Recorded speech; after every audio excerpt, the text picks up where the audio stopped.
Alright, let's get this started. Hello, my name is Sully Walks, and today I'm going to be showing you some Battlefield 3 beta gameplay. It's not particularly good because I'm not particularly good at Battlefield 3, or Battlefield games at all, for that matter.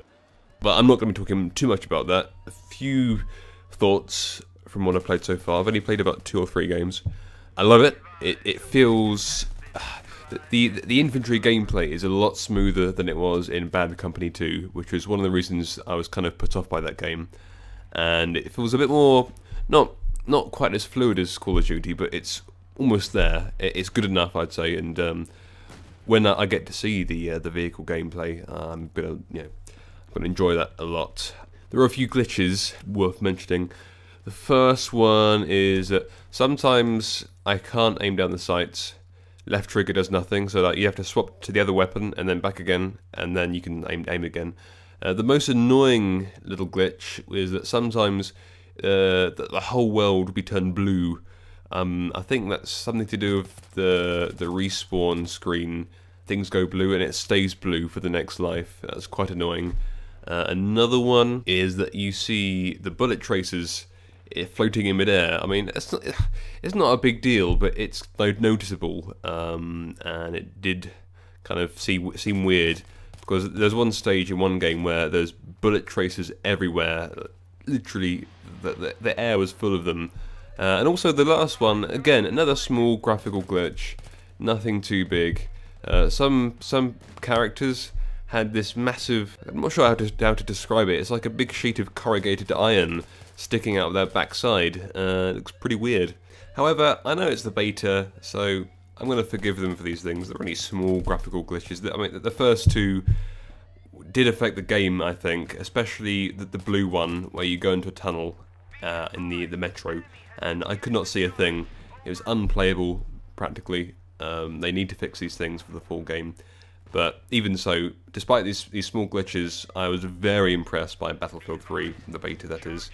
And I'll be buying it alongside Modern Warfare 3 because I'm not really a fanboy. If they're both good games, I will buy both of them. And it was gorgeous, by the way. It was very nice to look at.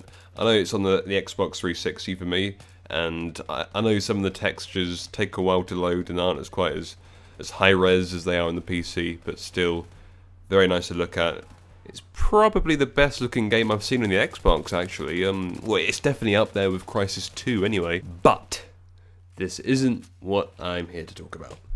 I'm here to talk about random conversations with complete strangers. Now, this is something I wish I was better at. Well, I wish I had the guts to talk to more strangers, because you can get some interesting conversations if you talk to enough people.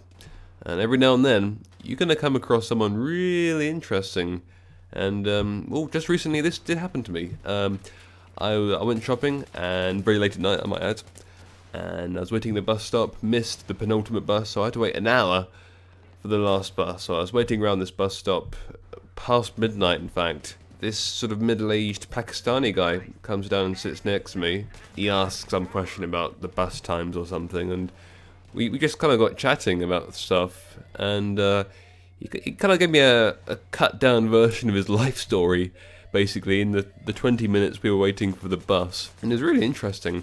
Apparently, he used to be a journalist in Pakistan, and he was describing the amazing battle he had just trying to get his opinions out there, because it seems that anything you say in Pakistan is silenced if it's not deemed appropriate, and the freedom of speech doesn't seem to be a big thing over there. Also, he was talking about how the American embassy actually threatened to send him to Guantanamo Bay for saying, well, not so nice things about the US. He said the reason he came to this country in the first place was purely because he was in and out of prison all the time in Pakistan.